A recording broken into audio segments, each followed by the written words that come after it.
শিক্ষার্থী আনুশকাকে ধর্ষণ ও হত্যা মামলার আসামি ইফতেখার ফারদিন দিহানকে থানা থেকে দুপুরের দিকে নেওয়া হয় ঢাকা মেট্রোপলিটন ম্যাজিস্ট্রেট আদালতে।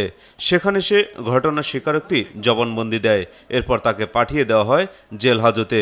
ঢাকার বিজ্ঞ সিএমএম আদালতের মাননীয় বিচারক জনাব মামুনুর রশিদের আদালত তার স্বীকারোক্তিমূলক জবানবন্দি গ্রহণ করেন এবং জবানবন্দি গ্রহণের শেষে তাকে সিডব্লিউ মুরের জেল হাজতে প্রেরণের জন্য আদেশ করেন। এর আগে আনুশকার বাবা দিহানের বিরুদ্ধে হত্যা মামলা করেন কলাবাগান থানায়। মা কথা বলেন সাংবাদিকদের সঙ্গে।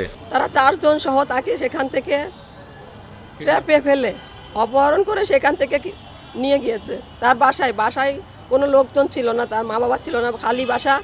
ওদের আমার মতে এটা ওদের পরিকল্পিত ছিল।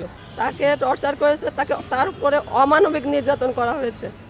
আনুশকার মরদেহ ঢাকা মেডিকেল কলেজ হাসপাতালে নিয়ে ময়নাতদন্ত করা হয়। হাসপাতালের ফরেনসিক বিভাগের প্রধান সোহেল মাহমুদ বলেন, বিকৃত যৌন সম্পর্কের ফলে অতিরিক্ত রক্তক্ষরণে আনুশকার মৃত্যু হয়েছে।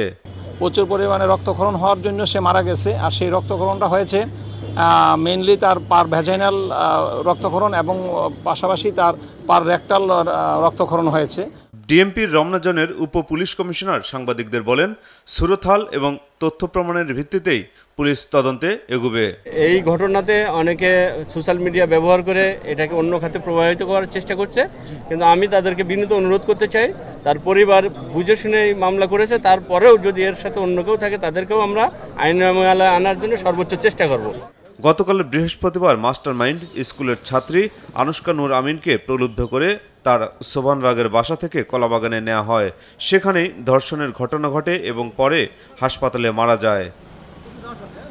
মাহমুদুল হাসান, মাছরাঙা সংবাদ, ঢাকা।